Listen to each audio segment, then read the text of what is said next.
When in French Morocco, I met a young lady who lived in Granite City and came over there to work. Well, I was ready to come home, so she wasn't ready to come home yet. But we dated and had a good time. But then I came back, and then she had some medical problems and came back also. And I kept in touch with her by writing. And when I was working in the canal zone, they sent me home to a 2-week training course in Washington, D.C. And I stopped in St. Louis, and she picked me up with her brother and his wife, and I spent the night in her home, met her parents and so forth, and asked her if she could come to Kansas City, see me for a couple of days. And I didn't have enough money to pay her way, but she paid her way. And she came, and we went out to eat and dance and this and that. And about 3 o'clock in the morning, I gave her a little kiss and asked her to marry me.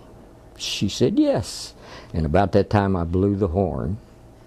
And everybody in this big residential apartment building turned on their lights. So it was a little embarrassing, but it was a very good night.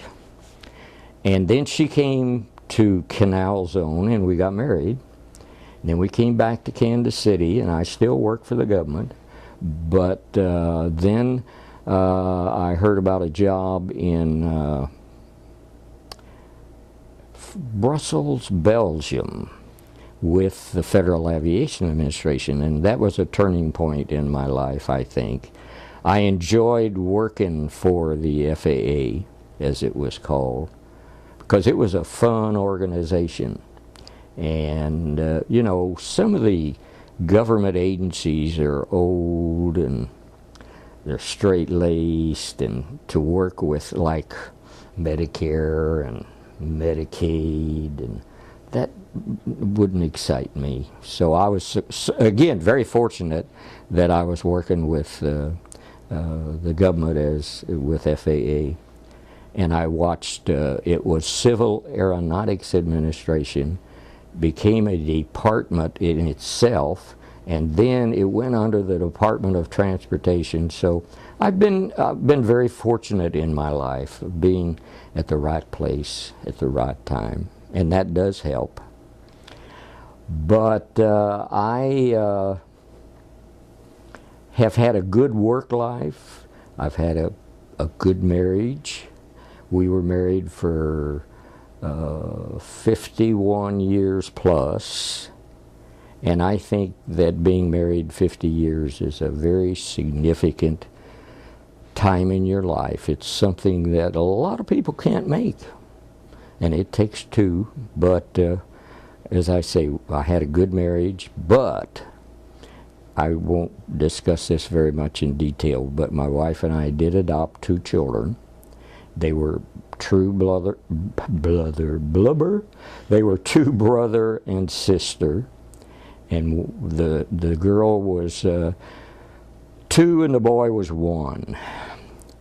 And they had told us that, I said, what about heredity and genes? And don't worry about it. You're going to be the parents. Well, we had difficulty, much difficulty with both of them. And I am not very close to them right now. In fact, I haven't talked to them or seen them I haven't seen them in over 2 or 3 years, and I haven't talked to them in probably a year. But it's just the way life works. And again, as I say, I've had a good life, a good marriage, and good work, and this and that. So you've got to take the bad with the good sometimes. But I'm glad we made the effort. But I miss my wife very much, and if I had it to do over again, I would bring her here today.